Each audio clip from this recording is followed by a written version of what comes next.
कैकेयीच्या हातामध्ये पात्रामध्ये प्रसाद दिला. कैकेयीला वाटलं एवढी आवडते सगळ्यांनी, मी एवढी सुंदर आहे आणि मला शेवटाला प्रसाद दिला म्हणून रुसून बसली. याचा परिणाम काय झाला? पिंगधारीने धडकीला अंजनी ऋषीविना अंजनी कुठे बसली? तपाला बसली होती. तिच्या हातामध्ये नेऊन तो प्रसाद घाईला प्राप्त करून दिला.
मस्तक हे पायावरी या बारकरी संतांच्या जेणे पंढरी सारिखाची आपुला दामणगाव केला. वैकुंठाधिपती श्री विठ्ठल सखा सोयरा जोडीला जोका भक्त विरक्त भूतळवणी विख्यात हा बोधला. त्या श्री संत सद्गुरु माणकोजी चरणी साष्टांग मी गातीला विठ्ठल विठ्ठल.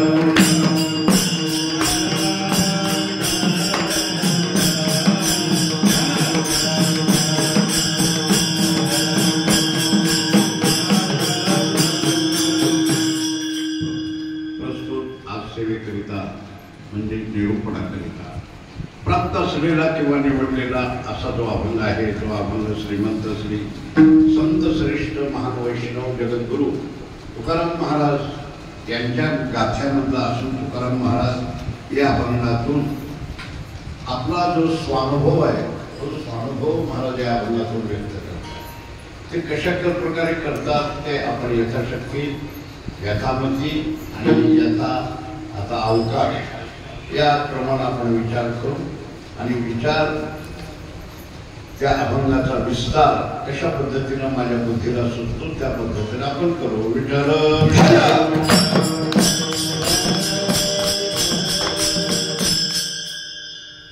बळ्याची अंगीत आम्ही झालो बळीवंत लाथाळेला संसार केला जगद्गुरु तुकोबरायचा अनुभव सांगतात. तुकोबरायचे प्रत्येक अभंग अनुभवपूर्वक आहे. प्रत्येक अभंग हा अभंगच नाही, प्रत्येक अभंग हे अनुभवपूर्वक आहे. कारण का तुकाराम महाराजांचे जे अभंग आहेत ते अभंग म्हणतात, त्यांच्या अक्षराला अभंग म्हणतात. म्हणजे कधी भंग होत नाही ते अभंग आहे. आपली अक्षर भंग होत, सकाळी बोललेलं संध्याकाळी राहत नाही, लगेच लोकांना कंटाळा वाटतो. अरे काय ते ते ते ते बडबडतो, ते कळलं की आम्हाला सारखं सारखं का सांगायला कंटाळा येतो आपल्या बोलण्याचा. नवे नवे कीर्तनकारांनी एखाद्या अभंगावर बोलायला लागला तर तोच विषय बोलायला लागला तर लोक त्याला काय दुसरे येते का नाही, त्याला काय तेवढंच बोलतो, तेच प्रभाव, तेच बोलतो, कंटाळा येतो. आपल्या बोलण्याचा कंटाळा. महाराजांच्या अभंगाचा कंटाळा नाही. अहो सुंदर ते ध्यान आपण रोज म्हणतो ना, कधी त्या अभंगाचा कंटाळा आला का? भजनाच्या प्रारंभी आपण म्हणतो. असं कोणी म्हटलं का अहो काय ते रोज आपण म्हणतो बदला ना असं म्हणतो का? नाही, कारण त्यांच्या अभंगाचा कंटाळा येत नाही. अजून त्या अभंगाला चाल लावणाऱ्याचा कंटाळा येतो. काय चाल लावणाऱ्याचा कंटाळा येतो, पण अक्षराचा कंटाळा येत नाही.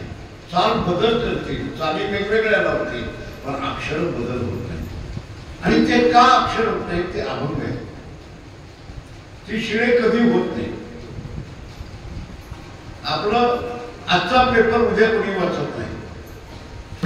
आजचा पेपर हे अक्षरच आहेत ना पेपरामध्ये, पण उद्या जर आपण तो पेपर म्हटलं की अहो पेपर कधीच आहे, कालचा आहे, मग नको म्हणजे जाऊ दे. अहो तुम्ही वाचला का? ना वाचला नाही, पण काय उपयोग आहे? कालचा म्हणजे आज शिळा झाला, कालचा पेपर आज शिळा होतो. त्या पुण्यामध्ये परवा गेलो, त्या पुण्यात 2 पेपर आहेत. एका पेपरचं नाव आहे सकाळ आणि दुसऱ्या पेपरचं नाव आहे संध्याकाळ. म्हणजे हे काय? अहो म्हणजे हे सकाळचा पेपर आहे ना, हा संध्याकाळचा आहे. म्हणजे सकाळचा पेपर संध्याकाळी वाचत नाहीत आणि संध्याकाळचा पेपर सकाळी वाचत नाही, लगेच शिळा होतो. पण महाराजांचे 350 वर्षापूर्वी लिहिलेली अक्षरं अभंग आहेत, ते अभंग अजूनही शिळे झाले नाही. त्याचं कारण आहे की प्रत्येक अक्षर, ते प्रत्येक अभंग त्यांच्या अनुभवातून लिहिलेले. आपले शब्द अनुभवपूर्वक नसतात. महाराजांनी कुठं एके ठिकाणी टेबल खुर्ची घेऊन वही घेऊन असे आपण लिहिलेले नाही. तलाक मला टराट जोडून जे केलेलं आहे त्याला कवित्व म्हणतात. ते बसून केलेलं असतं कवित्व. महाराजांनी तसं नाही, जे जे अनुभवाला आले ते प्रसंग लिहून ठेवले. अनुभवे आले अंगा ते या जगात येत असे, जे जे अनुभव आले ना ते जगाच्या समोर मांडले. आणि मग महाराजांच्या गाथ्याकडे पाहिलं ना तर प्रत्येक प्रसंग वेगळा आहे, अभंग वेगळा आहे. प्रसंगामुळे अनुरूप महाराजांच्या अभंगाची रचना आहे. काही लोक काय करतात की काही अभंगामध्ये महाराजांच्या बोलण्यामध्ये फरक वाटतो. काही ठिकाणी एक सिद्धांत मांडलेला असतो आणि दुसऱ्या अभंगात दुसरा सिद्धांत मांडलेला असतो. मग विरोधाभास दिसतो. बुद्धिवादी लोक आहेत ना, ही बुद्धिवादी लोक, ते मला म्हणलं, एकटंच म्हणला बुद्धिवादी, दादा तुकाराम महाराजांच्या अभंगाचा किंवा गाथ्याचा एक निश्चितपणे सिद्धांत नाही. आणि का सिद्धांत नाही? तर तो म्हटला त्यांचा विरोधाभास अभंग दिसतो. कसं काय विरोधाभास दिसतो? तर महाराज एके ठिकाणी म्हणतात आईची बैसोनी खरा एक चित्त आवडी आनंद आळवावा असं म्हटले. म्हणजे कुठे जाऊ नका, काही करू नका. मग काय करा? ठाईची म्हणजे जिथं बसला तिथं बसा आणि करा भजन असं महाराज म्हटले. पण तेच महाराज एके ठिकाणी वेगळं बोलतात ना. काय? जवळ सकळ सिद्ध आहे, हात चालावया पाये, तू आपले सहित पाहे, तीर्थ यात्रा जाय चुकू नको. विरोधाभास आहे की नाही? इथं म्हणतात जा चुकू नको, वाऱ्या कर, पंढरीला जा, वाऱ्या कर. आणि इथं म्हणतात ठाईची बैसोनी. विरोधाभास झाला ना बोलण्याचा. पण मी त्याला म्हटलं तुला ती एक बुद्धिवाद आहे, तू बुद्धी लढू नको. विरोधाभास तुला वाटतो, पण महाराजांनी अशी सिद्धांत लिहिलेला नाही. समोर प्रसंग काय आहे, प्रसंग अनुरूप महाराजांनी उपदेश केले. एखादा माणूस आहे की त्याला मजा नाही, हातपाय डोळा पडले, करणे बधीर झाले, वाचा बोबड, नाका मुख गळू लागले, लाळाने श्वानापरी गती झाली. अवस्था ही प्राप्त झालेली आहे. शरीराची दुर्बलता आहे, शरीर थकलेलं आहे, कात्रे विकळ झाली, कात्रे विकळ झाली, म्हणजे शरीराच्या असणारी इंद्रिय विकळ झाली. प्राण शरीरामध्ये उरलेला नाही, पण मनामध्ये अपेक्षा आहे. काय अपेक्षा?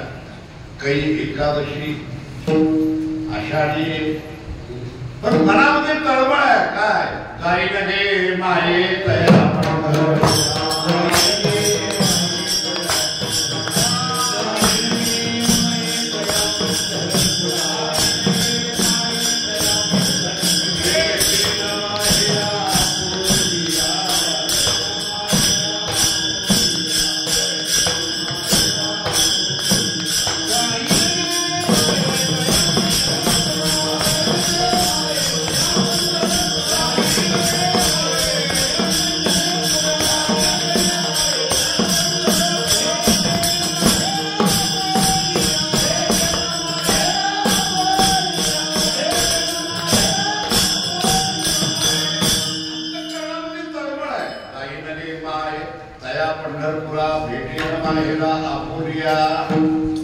अंतःकरणामध्ये तळ. कधी काही आकाशाने एकादशी कधी येणार, काही एकादशी आषाढी, अंतःकरणाची तळमळ आहे.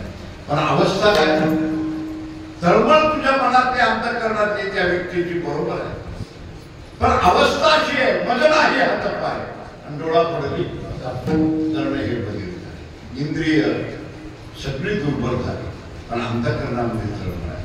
तेव्हा तो कोबरा त्याला म्हणता, अरे बाबा तू तळमळ करू नको, मग एक काम कर. काय? ठाईची बैसोनी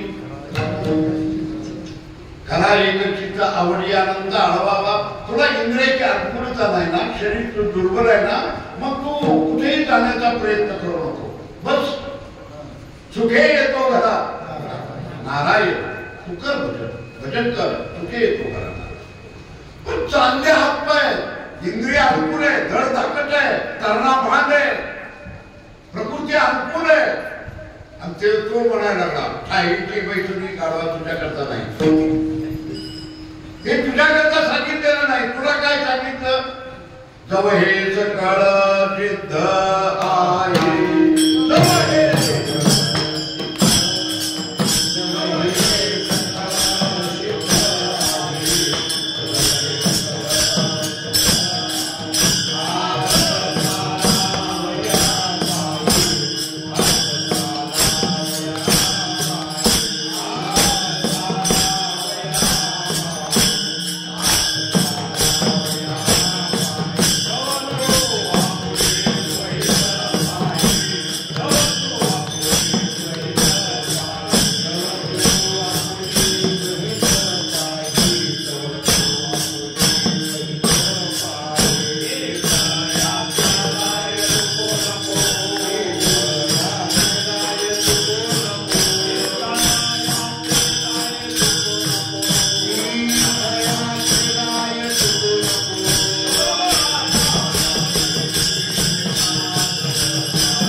तू काय कर, आईची बैसोनी तुला नाही, तू तीर्थयात्रा जाय, सोडू नको.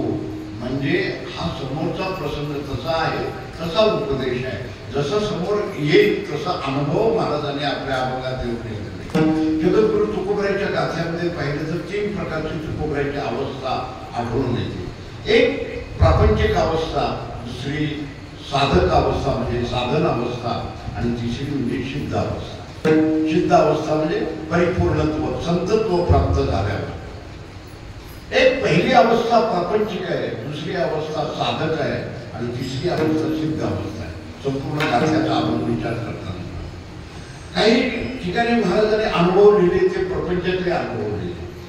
स्वतःच्या प्रपंचाचे अनुभव त्यांनी लिहून लिहिले की माझा प्रपंच मला कंटाळावाना वाटायला लागला, दुःख वाटायला लागलं, त्रासदायक वाटायला लागलं, मी पश्चाताप वाटायला लागला, संसाराच्या तापे तापलो मी देवा, घरी तया सेवा, कुटुंबाची सेवा करत करत.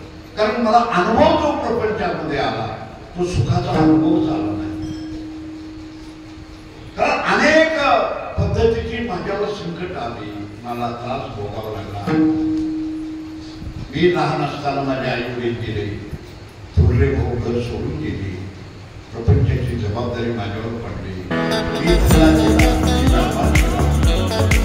या व्यापारामध्ये व्यापारामध्ये माझं दिवाळ नाही, आणि परिस्थिती इतकी कठीण झाली की एक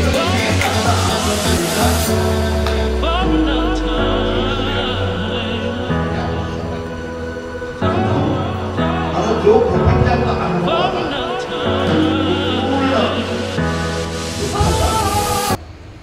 कारण मला कळून चुकलं. दुःख बांधावडी आहे हा संसार, सुखाचा विचार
मी शोषित आलो संकटे, तुला म्हणे आलो शोषित संकटे, मी माझे ओकटे घेऊन या.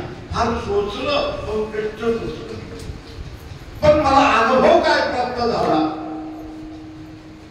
तर जगाला त्याने अनुभव सांगितला. अरे बाबा, सुखाचा विचार नाही कुठे, बांधवडी आहे हा संसार. संसार हा दुःखानं बांधलेला आहे. परिपूर्ण दुःख मिश्रित हे सुख आहे, हे निश्चितपणे याचं सुख नाही. हे त्यांना अनुभवाला आलं आणि महाराजाला पश्चाताप झाला, आणि मग महाराज भंडारा डोंगरावर गेले. भावना डोंगरावर गेले का प्रपंचाचा त्यांना वीट आला. विचारे हे चित्त प्रपंचापासून विष्णू म्हणजे वीट आला, मला कंटाळा आला त्या प्रपंचाचा. काय किती वीट आला, इतका वीट आला की जशी एखादी वांत व्हावी म्हणजे उलटी व्हावी, आणि उलटी झाल्यानंतर मग ती उलटी बघू वाटते का, खाऊ वाटते का, खाऊ द्या जाऊ द्या, पण नुसती बघायला सुद्धा नको वाटतं. किती बी चांगले गुलाबजामुन खाल्लेले असू द्या, तुपातले गुलाबजामुन खाल्ले खाल्ले खाल्ले खायला लागला. आठव्या गुलाबजामुनाने सांगितलं आता येऊ नका कोणी, जागा फुल झालेली आहे, जागा कोणाला नाही. पण एखादा दाटीपिटीने शिरायला लागला की ते आत्या सांगतात तुझ्यामुळे आम्ही सगळे बाहेर येणार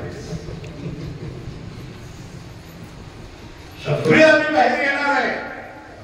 आणि जर झाली तशी दाटी तर पाहिजे. बाहेर आल्यावर ते गुलाबजामुन खाऊ वाटेल नाही. कधी स्वप्नात सुद्धा खाऊ वाटेल. एकदा उलटी झाली ना ती खाऊ वाटेल. महाराज म्हणतात माझं प्रपंचाबद्दल मन विटलं. विटले हे चित्त प्रपंचापासून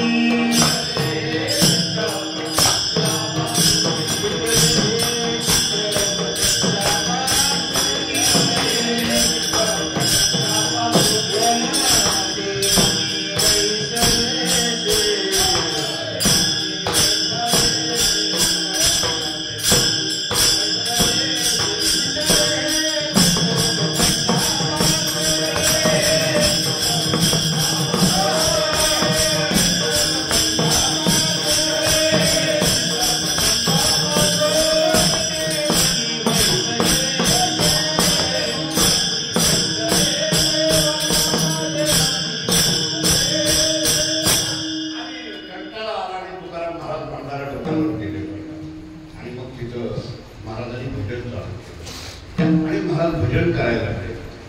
आणि भजन करता करता 15 दिवस भजन केलं. अन्न पाणी वगैरे काही नाही, डोंगरात एकटेच भजन करत बसले. आणि मग 15 दिवसामध्ये साक्षात्कार झाला. 15 दिवसामध्ये साक्षात्कार झाला. 15 दिवसानंतर भगवंताची प्रत्यक्ष त्यांना भेट झाली, साक्षात्कार झाला. तुकोबरायाला खूप आनंद झाला की आता माझं प्रपंचात मिटलं, देवा तुझी माझी भेट झाली. आणि मग तुकाराम महाराजांचा साधना काळ सुरू झाला. साधना काळ म्हणजे भजनाचा साधना काळ. साधन करायला लागले, भजन करायला लागले. इतकं भजन की ध्यानात पांडुरंग, मनात पांडुरंग, जागृतीत पांडुरंग, स्वप्नात पांडुरंग, पांडुरंग ध्यानी जागृती स्वप्न, त्यांची जागृती भजन करायला लागले. नवे स्वप्न सुद्धा त्यांचं भजन करायला लागलं. सुषुप्ती त्यांची भजन करायला लागलं. आणि इतकी भजन करता करता करता अवस्था अशी प्राप्त झाली की तुकाराम महाराज म्हणतात आता मला कशाची भीती उरली नाही. आज मी काय झालो आपण त्याचं प्रसंग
साधना साधना केली, साधना केली आणि मग महाराज म्हणतात आता मला बळीवंत झालो, बलवान झालो, मला बळ प्राप्त झाला, आता मी ताकद, मला ताकद आहे. कारण का माणसाला बळ घ्यावं लागतं, प्रपंचात सुद्धा बळ लागते, तसं परमार्थात सुद्धा बळ लागतं. प्रपंचात व्यवहारात बळ असतं. तुकाराम महाराज म्हणतात मला बळ आले. अहो कसं बळ तुम्हाला आले? कारण बळाचे अनेक प्रकार आहेत. पैशाचं बळ आहे, लोकांचं बळ आहे, समाजाचं बळ आहे, सत्तेचं बळ आहे, अधिकाराचं बळ आहे. हे सगळी बळ आहे. बायकोचं बळ आहे, बायकोला नवऱ्याचं बळ आहे, त्या बळावर चालू असतं ना. मी काय घाबरतो का? म्हणजे पोरं काय त्याच्या बळावर, माझी बायको आहे तिच्या बळावर, आणि बायको म्हणजे माझ्या नवऱ्याच्या बळावर, ही बळच आहे आणि बळावर चाललं ना सगळं. तर महाराज म्हणतात तुम्हाला या व्यवहारापैकी कुठलं बळ झाले? मला परमार्थिक बळ आले. परमार्थात बळ यावं लागतं बरं का, परमार्थाचं बळ यावं लागतं. नुसतं भजन करून भागत नाही. ती ताकद, ती शक्ती, पारमार्थिक शक्ती आपल्या ठिकाणी यावी लागते. आपल्याला बळ आलं पाहिजे परमार्थाचं. महाराज मला बळ आलंय, आता मी बळीवंत झालो. अहो कसं बळ, कशाचं बळ म्हणताय? मी बळवंत झालो. कर्माचं बळ आहे, ज्ञानाचं बळ आलंय आणि भक्तीचं बळ आहे. या तिन्ही बळ माझ्या ठिकाणी आलेले आहे. कर्माचं बळ आहे, ज्ञानाचं बळ आहे आणि भक्तीचं बळ आहे. तिन्ही बळ माझ्या ठिकाणी आलेले. अहो पण त्या बळामुळे काय केलं तुम्ही? अरे कर्माच्या बळाला लाथाळीला संसार. तर ते कर्म बळ आहे. ते मला जे कर्मानं होतं ना, माझ्या पाठीमागा लागलेला हा प्रपंच संसार होता ना, हे कर्म मला जे भोगावं लागत होतं ना, त्या कर्माला लाथ माझ्या बाजूला काढलं. कर्माचं बळ आहे. लाथाळीला संसार कर्माच्या बळावर. आणि ज्ञानाचं बळ आलंय. ज्ञानाच्या बळानं तुम्हाला काय प्राप्त झालं? अरे जन तन धन केले प्रतिके समान. हे गवताप्रमाणे मानलं केले तर कशानं? ज्ञानाचं बळ आहे. जन तन धन केले तृणाही समान. हे ज्ञानाचे बळ आहे. आणि शेवटी महाराज म्हणतात मला भक्तीचं बळ आहे, माझ्याजवळ भजनाचं बळ आहे. आणि भक्तीच्या बळानं काय प्राप्त झालं? अरे भक्तीच्या बळानं मी आता काय झालं सांगू? तुका म्हणे आता आम्ही मुक्तीची माता. आता मुक्ती ना त्या मुक्तीच्या डोक्यावर आहे. हे मनुष्याला साधायचे पुरुषार्थ, धर्म, अर्थ आणि शेवटचा मोक्ष. बरोबर आहे? धर्म, अर्थ, काम आणि मोक्ष हा शेवट आहे. पण आता आम्ही मुक्तीच्याही माता त्याच्या पुढे गेलो. इतकं मला बळ प्राप्त झालं. हे कशानं? हे भक्तीचं बळ आहे, ज्ञानाचं बळ आहे, कर्माचं बळ आहे. आता आम्ही बळीवंत झालो, आम्ही झालो बळीवंत, बळवान झालो. आता थोडं आपण एक विचार करायचा. महाराज ज्या अर्थी मी बलवान झालो म्हणतात, आता झालो याचा अर्थ नव्हतो, आता झालो हा शब्द काय कधी येतो? आम्ही झालो आता बळीवंत झालो. मी आता भेट नाही कुणाच्या बरं का, मला पाठीमागं बळ आहे. आता म्हणजे याच्या अगोदर बळ नव्हतं, दुर्बलत्व होतं. बलवत्ता कधी येते? जेव्हा दुर्बलता जावी लागते तेव्हा बलवत्ता येते.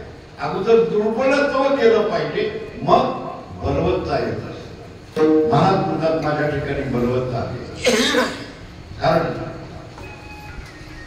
जीव हा दुर्लभ आहे, दुर्बल आहे. जीवाच्या ठिकाणी दुर्बलत्व आहे. एकच बलवान आहे, तो भगवान परमात्मा आहे. त्याच्याशिवाय जगात बलवान दुसरा कोणी नाही. भगवान परमात्मा एकदम बलवान आहे. कारण तो सर्व सत्ताधीश आहे ना, त्याची सगळी सत्ता आहे. त्यानं स्वतः निर्माण केलेलं असल्यामुळं घडी मोडी हेळा मात्रे पाप अपुण्य हे सगळं मी आहे. माझ्या सत्तेनं चालतं. भगवान हे फळ आहे. सकला विश्व तोची सर्व होय जाणता घडी मोडी हेळा माते पाप पुण्य संचिता ही बल आहे परमार्थाचं बल. म्हणून भगवान परमात्मा एक बलवान आहे, त्याच्यावर कोणाची सत्ता नाही. येथोरी तेथवरी आता नाही सत्ता अनेकाची, देवाशिवाय दुसऱ्याची सत्ताच जगामध्ये नाही. जोया देवाचाही देवा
सगळ्या देवाचा देव आहे, खूप सत्ता त्याची सगळी सत्ता आहे. भगवान परमात्मा हा बलवान आहे आणि जीव दुर्बल आहे. जीव दुर्बल आहे कारण जीवावर सत्ता अनेकाची आहे. जीवावर सत्ता अनेकाची आहे आणि त्यामुळे जीव दुर्बल आहे. का दुर्बल झाला तर याच्यावर विकाराची सत्ता आहे, याच्यावर काळाची सत्ता आहे आणि याच्यावर मायेची सत्ता आहे. जीवावर विकाराची सत्ता आहे, जीवावर काळाची सत्ता आहे आणि जीवावर मायेची सत्ता आहे. जीव मायेत अडकला, जीव काळाच्या बंधनात राहिला आणि जीव विकारामध्ये सापडला, म्हणून दुर्बलत्व. दुर्बलत्व काय येतं? विकारामुळे जीव दुर्बल होतो. काम क्रोधादी विकार आहेत ना, या विकारामुळे जीव कामामुळे दुर्बल होतो, क्रोधामुळे दुर्बल होतो, लोभामुळे दुर्बल होतो. पण महाराज म्हणतात या सर्व विकारावर माझा विजय मिळवला. कामावर दुर्बल का होतो? अरे तुम्ही आम्ही नव्हे, मोठमोठे दुर्बल झाले. विश्वामित्रासारखा प्रतिसृष्टी निर्माण करणारा पण कामाच्या तावडीत सापडल्याबरोबर बेडकाच्या मागे लागला. विश्वामित्र काम जिंकू शकला नाही. पराशर ऋषी प्रतिसृष्टी निर्माण नाही. पराशर इतकी शक्ती होती की सूर्याला सुद्धा थांबवत होता. आज सूर्याला उपाय दिला म्हणजे सूर्य गप राहत होता. इतकी पराशराची तपश्चर्याची ताकद होती, विश्वामित्राची ताकद होती. पण पराशराची गती काय झाली? एवढे तपस्वी मोठा महान तपस्वी, पण ज्यावेळेस त्याला नदी ओलांडून जायचं, नावेत बसला, त्यावेळेस नावाला हाकणारा कोळी जो होता तो कोळी हजर नव्हता. कोळ्याची मुलगी होती, नाव हाकायला. तिचं नाव मत्स्यगंधा. कोळ्याची मुलगी मत्स्यगंधा, मास धरणाऱ्याची मुलगी. सगळ्यात मास धरून तिच्या अंगाचा वास सुटलेला, पण तरुण मुलगी होती आणि पराशर ऋषी त्या नावेत बसलेले होते. आणि त्या मत्स्यगंधाला पाहून पराशराची बुद्धी बिघडली. कळलं? सूर्याला थांब म्हणणारा माणूस पण एक मत्स्यगंधाच्या चावडीत सापडला आणि पराशराची दानातीत उडून गेली. काम नावाच्या विकारानं, परशुरामाचा काम, आपलं पराशराचा काम विश्वामित्राचा घात केला नव्हे नव्हे आणखी पुढे जाऊन सांगतो तुम्हाला. महादेव तो सब देवन का बाबा, महादेव सब देवन का बाबा, और भिलनी के पीछे लगा करी तौबा तौबा तौबा। धौलागिरी मैंने शंभो करता है तब, धौलागिरी पर्वत मैंने शंभो करता है तब, जब भिलनी की गाठ पड़ी तो तब हुआ कब। भिलनी बघितल्या बरोबर त्या पार्वतीला बिघडलंय. महादेव जर बिघडला तर आपल्यासारखे किती महाराज घालावे म्हणजे एक मागे व्हायचा. काय होईल आपली झालं कामाला पछाडून टाकलं. काम जिंकता आला नाही, पराशराला जिंकता आला नाही, विश्वामित्राला जिंकता आला नाही, महादेवाला जिंकता आला नाही. तो काम नावाचा कामाजी कोतवा. आता प्रधान देतील 12 वाजता मला पंढरपूर गाठायला.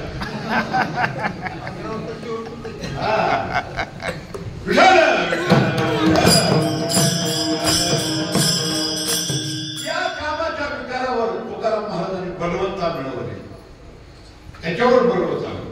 तुकाराम महाराज ज्यावेळी भजनाला जाऊन बसले, काही लोकांच्या मनामध्ये विरोध निर्माण झाला. काय चांगल्या माणसाला विरोध करणारी माणसं जगामध्ये पुष्कळ. तुकाराम महाराजाला काही बिघडवावं, त्यांचं नाव खराब व्हावं अशा प्रकारची तयारी केली. आणि काही गावातल्या लोकांनी का बाईला तुकाराम महाराजाकडे डोंगरावर पाठवलं. तुकाराम महाराज भंडारावर भजन करत बसलेली आणि गेली आणि ती म्हणाली स्वामी स्वामी. कोणी नाही स्वामी. तुकाराम महाराजांनी डोळे उघडले, बघितले आणि तुकाराम महाराजांनी ओळखलं आणि लगेच तुकाराम महाराजांनी उत्तर दिलं, जाई वो माते न करी सायाच. आम्ही विष्णुदास तैसे नाम, आम्ही विष्णुदास तैसे नाम, आम्ही विष्णुदास तैसे नाम, आम्ही विष्णुदास तैसे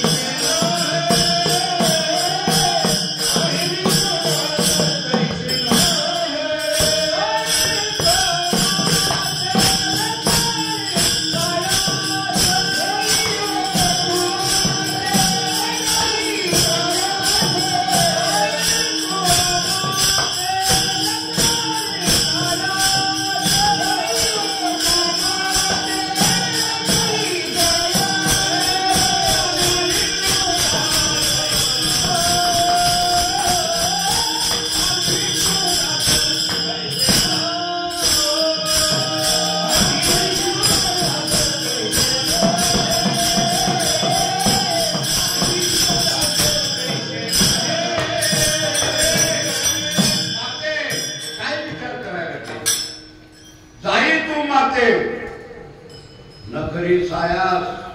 इथं सायास करू नको, प्रयत्न करू नको. तुला माहित नाही, तू ओळखलं नाही मला. अगं कोण आहे आम्ही? आम्ही विष्णुदास. आणि विष्णूचे दास असं वागतील तैसे नव्हे. वाईट वागणारी आम्ही लोक नाही. बस तुकाराम महाराजांच्या कामावर येते. पराशर अडकला, मग तुकाराम महाराज जिंकले. विश्वामित्र अडकला, तुकाराम महाराजांनी जिंकलं. हे बळ आहे, महाराजाचं बळ आहे, ताकद आली परमार्थाची की कामावर विजय मिळवला. नव्हे तुकाराम महाराजांचा क्रोधावर विजय, क्रोधावर विजय. रामेश्वर आपलं मुंबाजी बाबांनी तुकाराम महाराजाला काठाड्यानं मारलं. सगळं अंगावर बळ पडले, काटे घुसले. मुंबाजी बाबाच्या मनामध्ये द्वेष होता तुकाराम महाराजाबद्दल. काहीतरी करून राग काढायचा होता. ती गाय त्याच्या मठात आली, गायीनं चालून गाय तुकाराम महाराजांच्या गायीनं वाटोळं केलं आणि मार तुकाराम महाराजाला दिला. कारण द्वेष मनामध्ये. तुकाराम महाराज कीर्तनाला संध्याकाळी निघाले. मार कोण इतका मारलं की तुकाराम महाराजांना उठताही नाही इतका प्रश्न. तुकाराम महाराज संध्याकाळी कीर्तनाला गेले. कीर्तनाला गेल्याबरोबर ज्यांना मारलं होता ना तो रोजचा श्रोता होता. रोज कीर्तनाला येऊन बसायचा. काही असल्या जातीचे असते मुंबाजी बाबाच्या. रोज महाराजांना ऐकायचं पण पोटात सगळं वेगळंच व्हायचं. या महाराजाचा काटाच काम. लागला फुगारा, नाही लागला ह्याचा मोठा बाबाला. बघवत नाही. मुंबाजी बाबाची जाते, ते मुंबाजी बाबा तिथे बसलेला, त्याच्या मनात वेळ तुकाराम महाराज होता. रोज कीर्तन ऐकायचं. आपण एक दिवस बघू बडवून काढतो महाराजाला, आणि तो बडवलं मारलं. तुकाराम महाराज कीर्तन उभा राहिले, आणि त्या दिवशी मारल्यामुळं तो कीर्तनाला आला नाही मुंबाजी बाबा. तुकाराम महाराज उभारल्याबरोबर म्हणले, अरे सुरू करायचे कीर्तन. हो. तुकाराम महाराज म्हणले, थांबा, मुंबाजी बाबाला येऊ द्या ना, तो रोजचा ऐकणार आपला, येऊ द्या. अहो महाराज, त्याला काय नाही लागलं, तुम्हाला कापड्याला मारलं ना. अरे मारू दे, मारलं म्हणून काय झालं, पण रोजचा सुरता आहे ना आपला कीर्तनाचा, येऊ दे. ते आल्यावर चालू पडत. लोक म्हणले, महाराज ती येत नाही, झोपलाय मठात. मुंबाजी बाबा म्हणले, अरे मला खूप मारलं त्यांनी, त्यामुळे त्यांचा हात दुखायला लागला असेल, त्यांचा हात दुखत असेल. एक काम करू, काय, हे सगळं आपण गबाळ उचला, काय टाळ वाज म्हणा सगळं गबाळ उचला, आणि चला म्हणे त्याच्या मठात. अहो म्हणे, तिकडे कशाला. अहो ती रोजचा ऐकणारा माणूस आहे ना, ती झोपून ऐकल, आपण कीर्तन करू त्याच्यात. चला. काय गमत आहे तुकाराम, इतकं मार खाल्ला, त्यानं मारलं, आणि त्याच्यासाठी तुकाराम महाराज टाळ पकवाज म्हणा घेऊन त्याच्या मठात ते. मुंबाजी बाबा झोपलेला होता. तुकाराम महाराजांनी कीर्तनाला विणा घेतला, रामकृष्णाने सुरुवात केली. रामेश्वर भट्टाला वाटलं, आपलं त्या मुंबाजी बाबाला वाटलं, काय झालं, काय तुकाराम महाराज. त्यानं साष्टांग हे करी दंडवत, महाराज अहो इतकं तुम्हाला मारलं, तुम्हाला राग आला नाही का. नाही नाही म्हणजे का, देवाची कृपा आहे माझ्यावर. काय कृपा केली, कृपा केली हो, काय कृपा केली. तुका म्हणे, बरे केले क्रोधाहाती,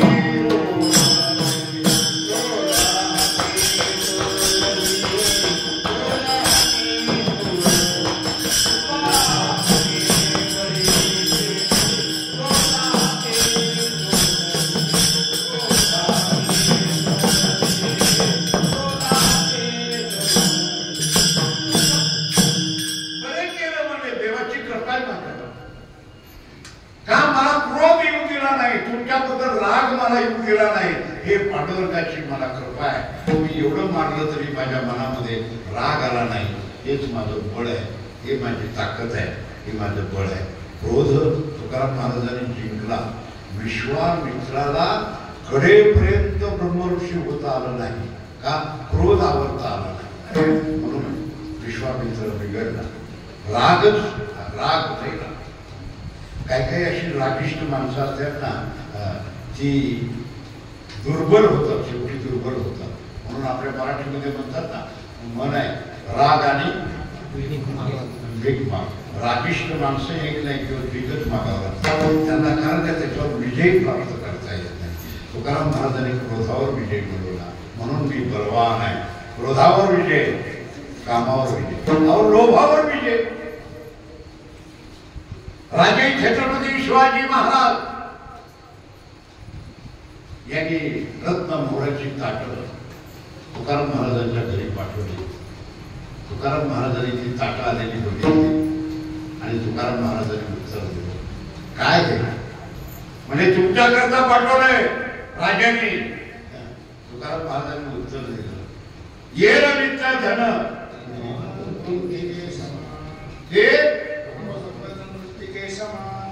हे आपण पाठ करू नका, अवघड होईल. काय काय अभंग महाराज लोकांनी पाठ करायचे नाही, असं म्हणल्यावर कसं व्हायचं.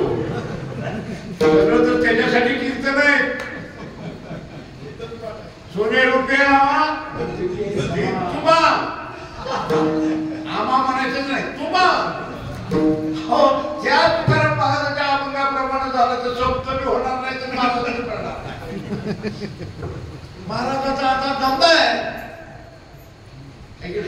लोक बाकीचं काय होण्यापेक्षा महाराज व्हायला लागले, कारण त्यांना वाटतं ही धंदा सोपा, बिगर भांडवली, बिगर भांडवलाचा धंदा आहे. त्याला भांडवल लागत नाही, काय लागत नाही.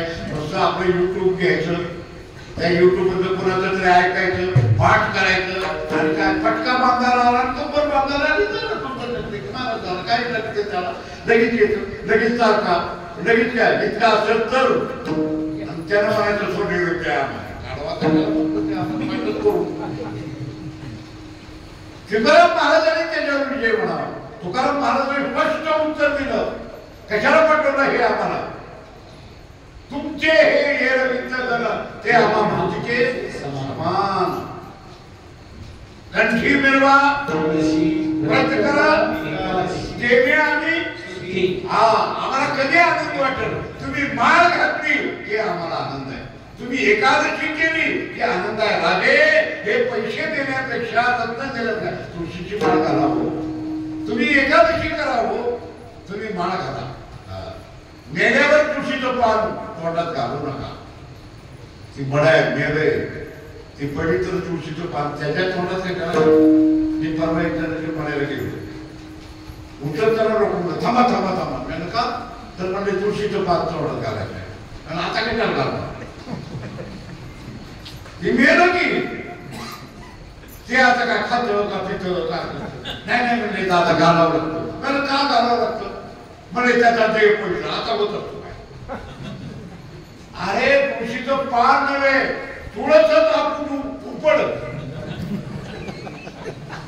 ते झाड त्याच्या तोंडात पोपलं पान कशाला झाडच पोपलं तरी ती जळून मरणार आहे त्याचा उद्धार त्या होत नाही मग जिवंत असताना जर तुळशीची माळ गळ्यात घातली तर रोज पाणी त्याच्या अंगावर पडेल आणि त्याचा देह पवित्र होईल मेल्यावर कशाला पानं घालता कंठी मिळवा तुळशी व्रत करा तेने आम्ही सुखी काय तुकाराम महाराजांनी लोभावर यत्किंचित त्यांना लोभ आला नाही यत्किंचित आला नाही लोभ आला नाही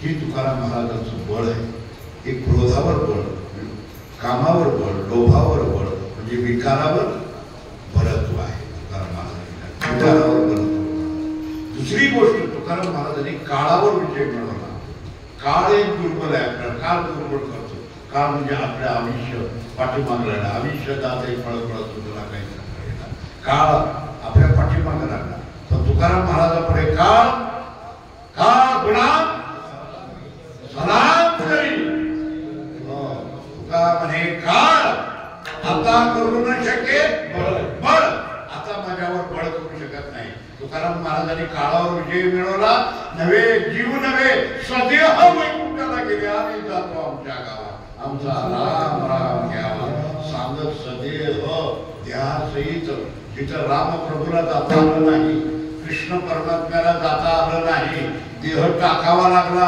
आणि त्यांना जावं लागलं पण आमचे तुकाराम महाराज सदेह वैकुंठाला गेले देहासहित काळावर सत्ता मायेवर सत्ता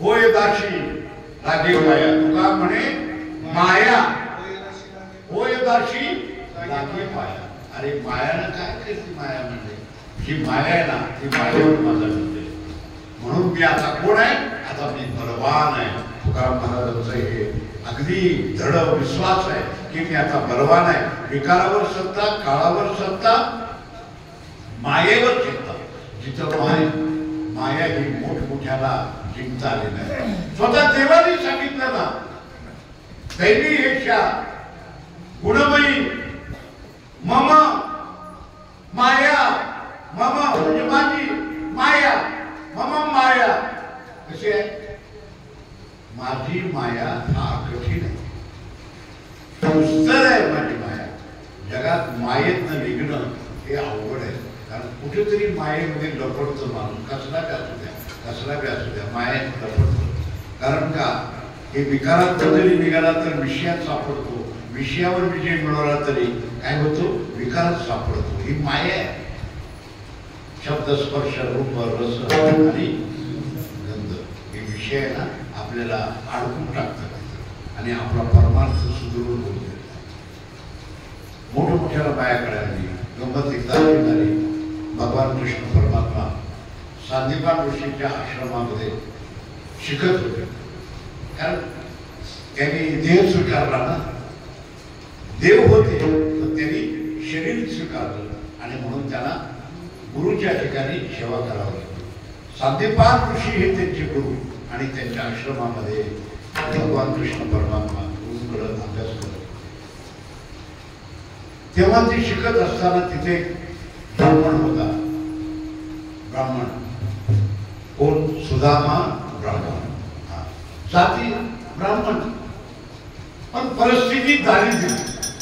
घरची परिस्थिती सुदामा ब्राह्मण दारिद्र्य पिढीला, दारिद्र्यानं पिडलेला असा सुदामा. पण गंमत अशी झाली, गुरुच्या आश्रमामध्ये देवाची आणि सुदामाची मैत्री झाली. दोघांची मैत्री. मित्रत्वामध्ये श्रीमंत गरीब नसतो, वयाचा संबंध येत नाही, गरीब श्रीमंतीचा संबंध येत नाही. मित्रत्व हे आगळं प्रेम आहे. आणि भगवान कृष्ण परमात्म्याच्या सुदामा दारिद्र्य सुदामाचं अगदी जिवलग मित्रत्व जमलं. फार मित्रत्व असेल. सुदामा ब्राह्मण दारिद्र्य होता. त्याला काय नाही, देवाने चोरून आपल्या घरचं आणायचं आणि सुदाम्याला खाऊ घालायचं. सुदाम्याला खाऊ, मित्र माझा उपाय आहे, दरिद्र आहे, त्याला खाऊ घालायचं. दोघांची दोस्ती होती. आश्रमामध्ये अभ्यास केला आणि आता परत निघाले. कुठं?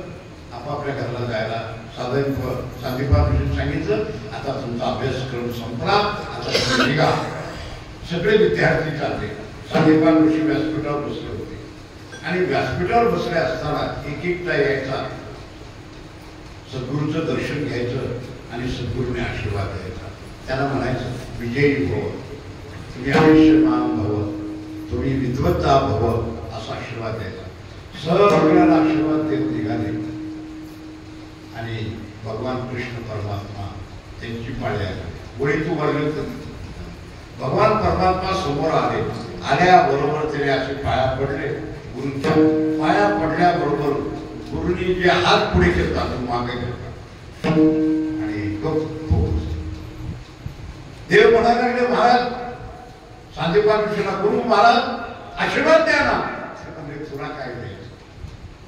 मी ओळखले तुला, मी ओळखले. तुम्ही मानव नाही, रूप धारण केले, पण तुम्ही साक्षात परमात्मा आहे. आणि हे परमात्मा तुमचा हा खेळ आहे सगळा. ही तुमची मायेतला खेळ आहे, ही माया आहे. आणि तुमच्या मायेच्या खेळामध्ये नाविलाजाने मी गुरु झालो, पण मी गुरु होण्याच्या लायक तुमच्या नाही. मी तुम्हाला आशीर्वाद देऊ शकत नाही. म्हणजे काहीतरी आशीर्वाद द्या, काहीतरी द्या. तुला मी आशीर्वाद देऊ शकत नाही. ही काय? ही एक लीला आहे, एक माया आहे. ही तुझी माया आहे, ही कळत नाही.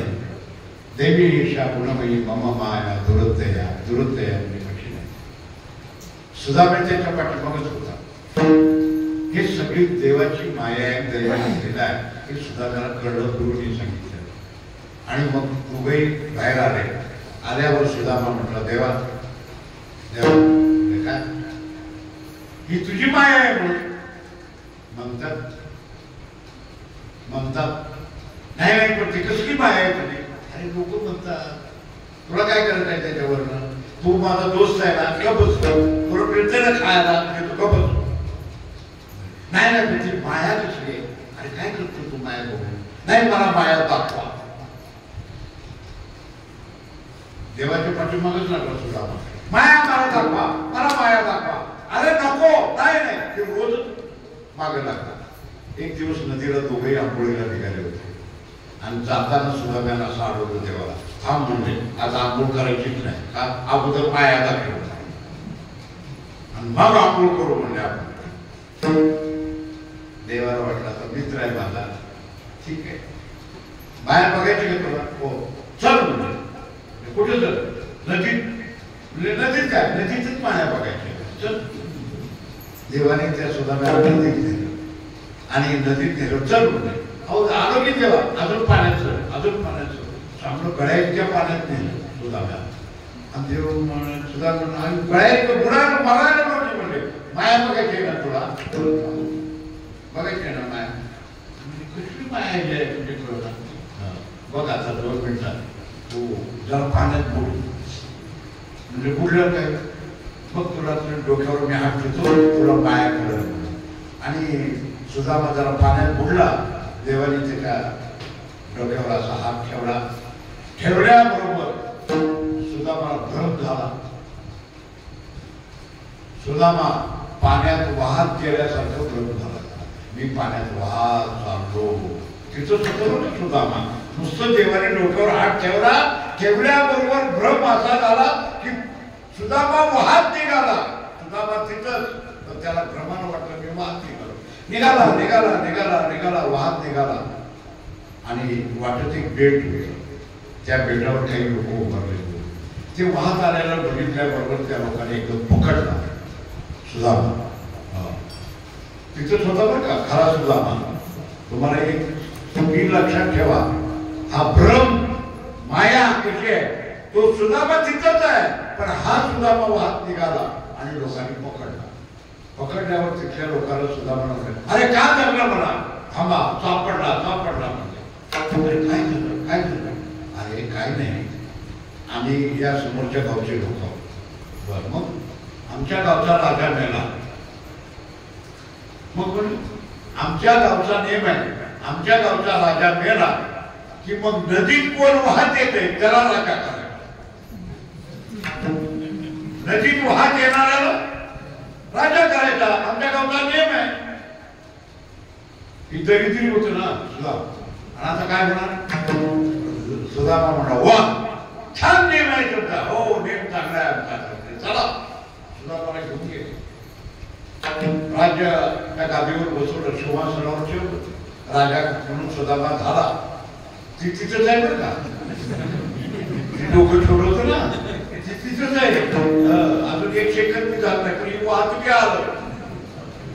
आणि एका गावचा राजा झाला.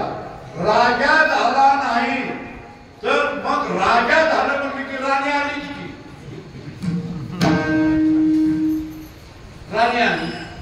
मग सुदामाला वाटलं, वा आता तर फारच कल्याण झालं. राणी आली, राणी झाली, दोन-चार लेकरं झाली, सगळं राज्य कारभार सुरू झाला. ती सुदामा तिथंच आहे. आणि त्याला राणी बी आली, लेकरं बी झाली. होत काय झालं, एक दिवस राणी मेली. काय झालं? राणी मेली.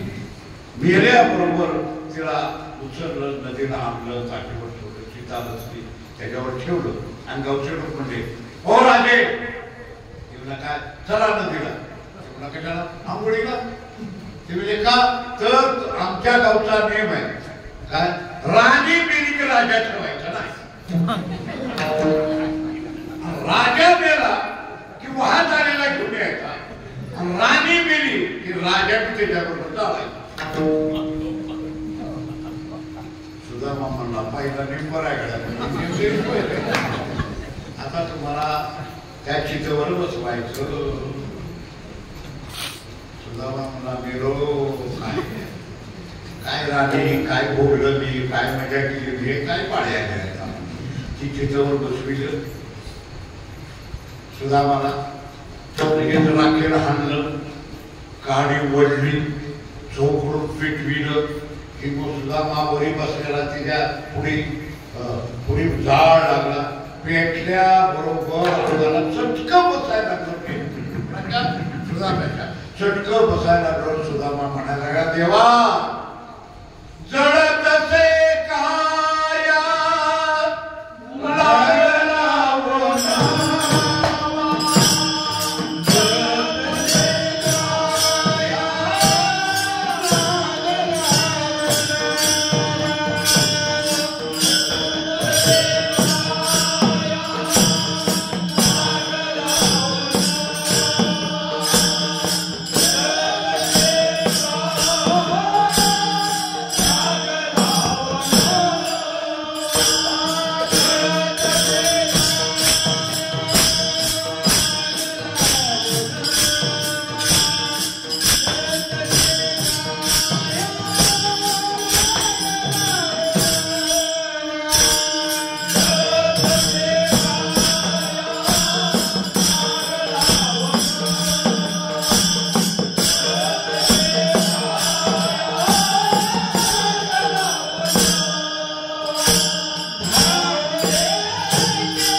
आणि मग सुदामा म्हणाला, केशवा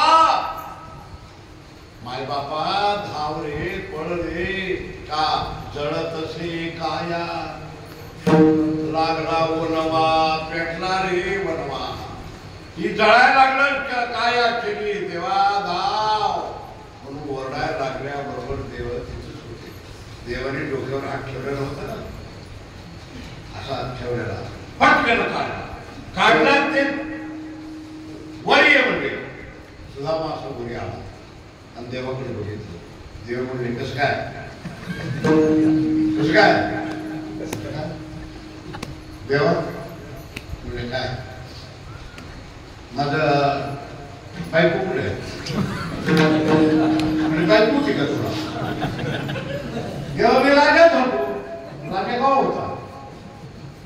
अरे देवा मी हे सगळं बोल कहो बोल. अरे मी मरायला लागलो होतो कहो म्हणत होता. आग उठली रे, कुठं तिचा कुठे आहे? अहो देवा मी खरंच बोलतो. आता याला म्हणायचे माझी माया, ही माया आहे. काही खरं नाही, पण खरं वाटलं, हे जे वाटतं ना त्याला माया म्हणायची. हे खरं नाही, खोटं आहे, मिथ्या, पण सत्यत्वाचा दाखवतो त्याला माया म्हणायची. आणि ही माझी मम माया, ही माझी माया आहे. पण अशा मायेवर देवाने तुकाराम महाराजांनी विजय मिळवला. तुका म्हणे माया होय दाची लागे पाया. म्हणून मी आता काय झालो, आम्ही झालो बळीवंत विठोबार कुमार.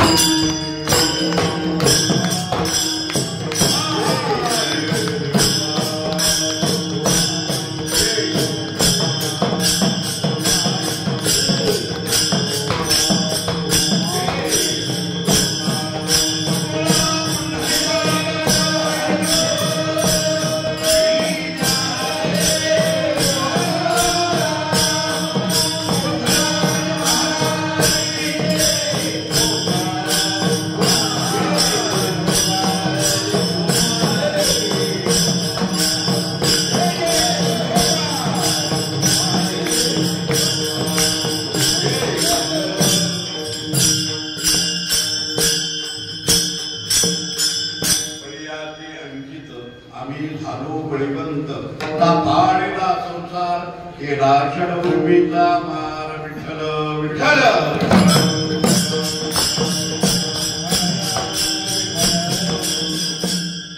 बळीवंत झालो. पण महाराजांना विचारलं, महाराज तुम्ही मगापासून याचं बळ त्याचं बळ सगळ्या बळावर म्हणता मी बळीवंत झालो, पण बळीवंत होण्याचं कारण काय, कशाला बळवतो तुम्हाला आलं बरे? अरे काय कारण तुला माहितीये का? मी बलवान कशाच्या योगाने झालो, तर त्याचं कारण आहे मी अंकित झालो. अंकित झालो म्हणजे मी दास झालो, मी सेवक झालो, ताब्यात एक जणाच्या राहिलो. म्हणजे कोणाच्या अंकित? बळीयाचे अंकित, म्हणून आम्ही झालो बळी. बलवान जो आहे ना त्याचा मी दास झाला. माणसाला दास व्हावा, पण कोणाचा मी दास होऊ नये. अंकित व्हावं, पण कोणाचं अंकित व्हावं? जीवानं जीवाचा दास होऊ नये, जीवानं जळाचा दास होऊ नये, आणि जीवानं देवाचा दास झाल्याशिवाय राहू नये. कळलं का? जीव जीवाचा दास झाला काही उपयोग नाही, जीव जळाचा दास झाला काही उपयोग नाही, आणि जीव देवाचा दास झाला कृतार्थ झाल्याशिवाय राहत नाही. जीव जीवाचा दास काय उपयोग? तुम्ही जीव मी जीव है ना. महाराज भी मर का, शिष्य भी मर का, काय उपयोग? दोघं बी मरकी. काही माणसं वारीला येतात वारीला, पंढरपूरला महिन्या वारीला येतात. मग मी बसलेला असतो. मग काही लोकांना ते त्रास असतो, काहीतरी असतं, येते. आल्याबरोबर मला म्हणते, दादा काय जरा डोक्यावर हात ठेवा. का काय डोक्यात बंद करायला काय म्हणजे कसं तर व्हायला लागलं. बरं मग डोक्यावर हात ठेवा.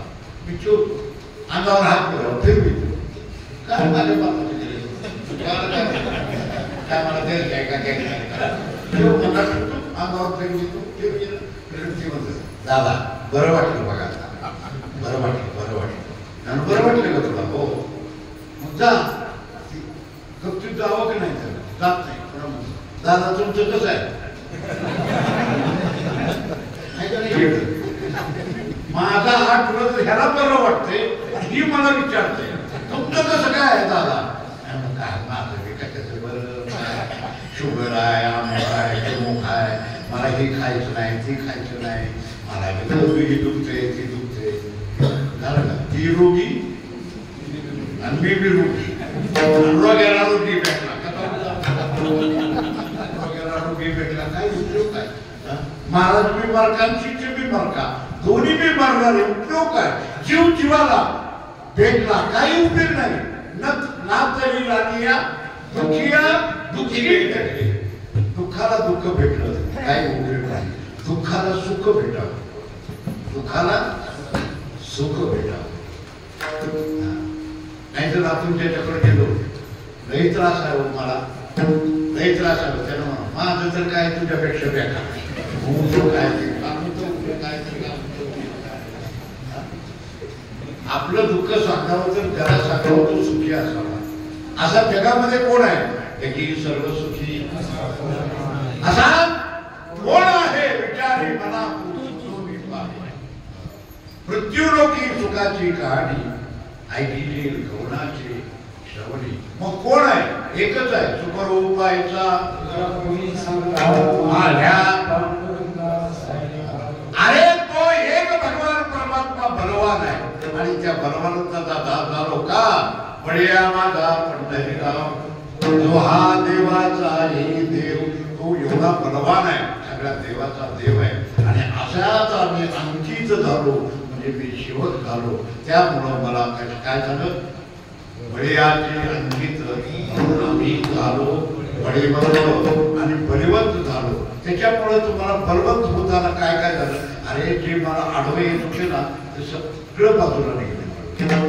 बलवंतला येण्याकरता मला पहिल्या प्रथम लाथाडीला संसार आणि ह्याच्या उर्मी आहेत ना, मनाची उर्मी वेगळी, देहात प्राणाची उर्मी वेगळी, अशा ज्या उर्मी आहेत, षडउर्मी आहेत, त्या उर्मीला मारून टाकलं, म्हणजे मार दिला आणि मी संसाराला बाजूला काढलं. आणि म्हणून बळीयाचे अंकित आम्ही झालो बळीवंत. जन तन धन याला तर किंमत दिली नाही, कारण हे सगळ्यात वाईट आहे. जन वाईट आहे, कारण जनाचं काम असं आहे काय बी करा, कसं बी वागा, नाव ठेवल्याशिवाय राहत नाही. काही लोकांचा धंदाच आहे नुसतं लोकांच्या चुका काढायच्या, स्वतः तर नाही नीट वागायचं, लोकाला टीचर करत बसायची काही लोकांची सवय आहे. जन असं आहे, चांगलं वागलं तरी मी बोलतो, वाईट वागलं तरी मी ह्या लोकांच्या नादीच कधी लागू नये. चांगली कपडे घालून आला ना लोक लॅक करायला लागला, कुठला हाणलं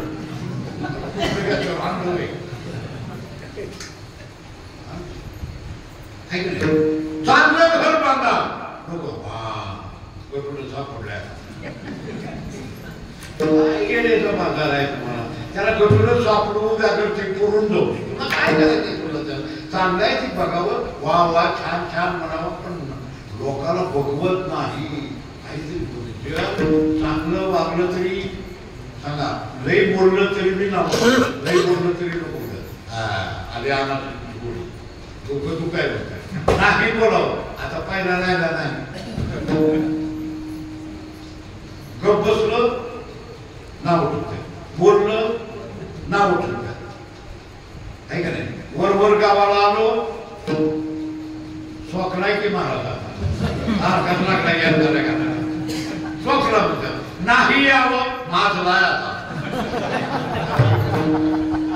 नाही आलं तर माझला म्हणतात, आलं तर सोकला म्हणतात. करायचं काय? या जगात वागायचं कसं? या जगात वागायचं कसं? महाराज म्हणतात या जनाला मी किंमत दिली नाही. जन हे धन तर सगळं आग लावायला लागले.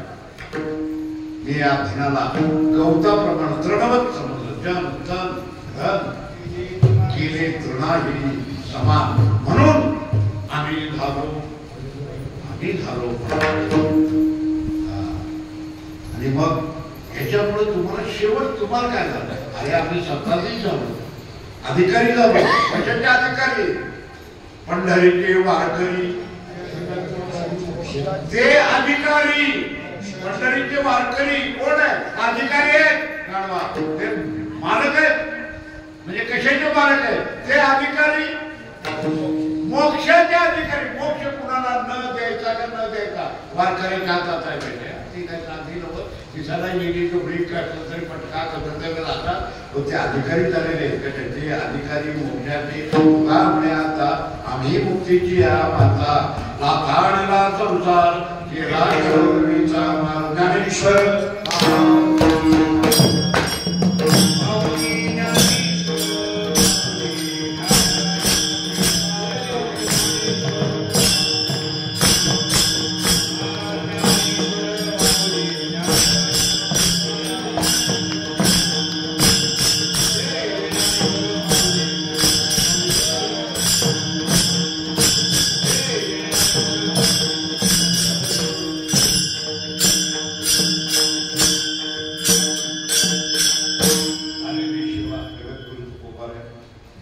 ज्ञानेश्वर महाराज सद्गुरू माणकोजी बोधे महाराज यांच्या चरणी सेवा अर्पण करून गेल्या अनेक वर्षाच्या परंपरेनं या श्रीराम मंदिरामध्ये रामनवमी उत्सव मोठ्या थाटामाटामध्ये साजरा होतो.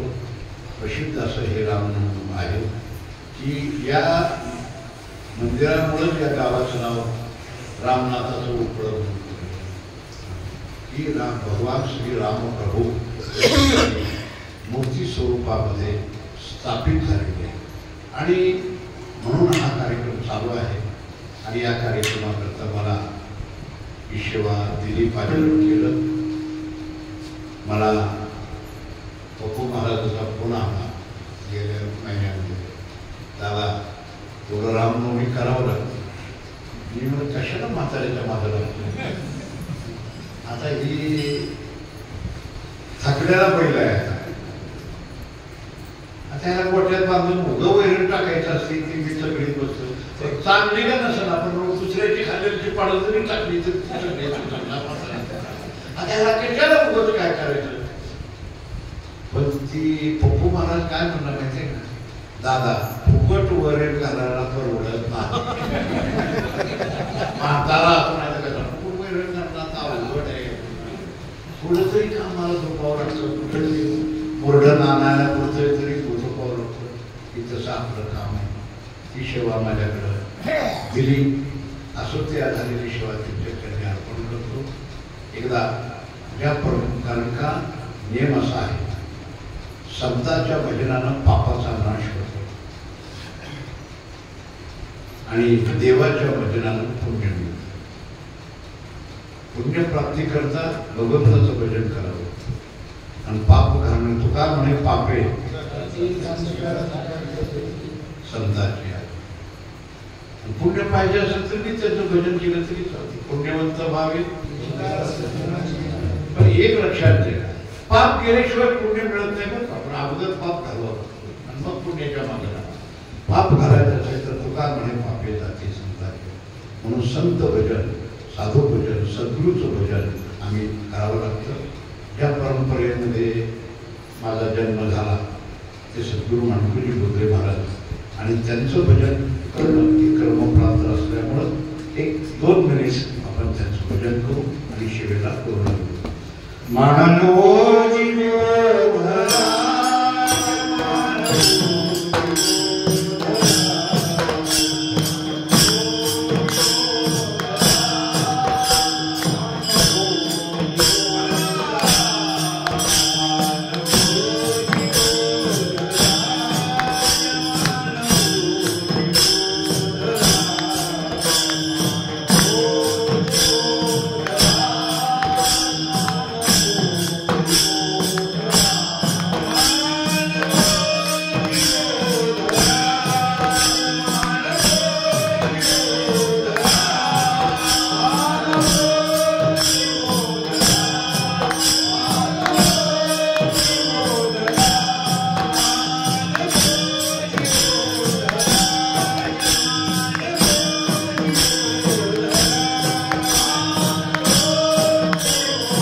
माझ्या आमंत्रणाचा स्वीकार करून गुरुवर्य हरिभक्तीपरायण दादा आज रामनवमी निमित्त या ठिकाणी शिबिरात उपस्थित आहे. दादांचा खरा अट्टास आम्ही याच्यासाठी केला होता की श्रीराम स्मरण या मासिकाचं प्रकाशन दादांच्या हस्ते करायचे. सागर काकांनी जे त्रैमासिक त्यांच्या माध्यमातून जे काढण्याचा संकल्प केलाय त्याचा आज प्रथम अंक प्रकाशित करायचा आहे.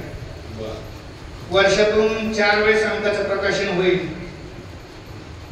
रामनवमी, आषाढी एकादशी, दसरा आणि मकर संक्रांत असा चार वेळेस हा रामस्मरण हा अंक प्रकाशित होईल.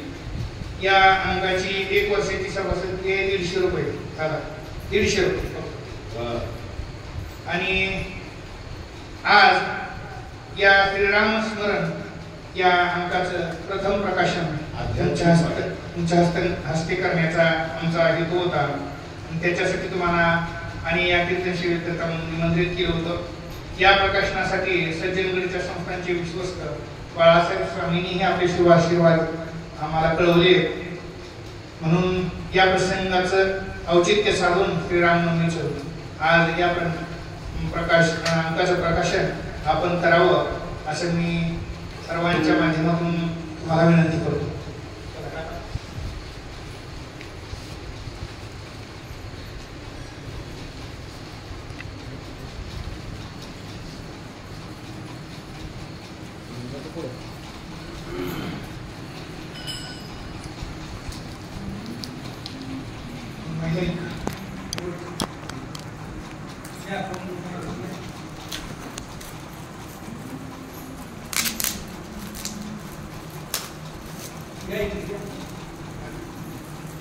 पुंडलिक वराय विठ्ठल ज्ञानदेव तुकाराम पंढरीनाथ भगवान की जय, प्रभु रामचंद्र भगवान की जय, माऊली ज्ञानेश्वर महाराज. असं धरा पुस्तक कसा पुढे पुढे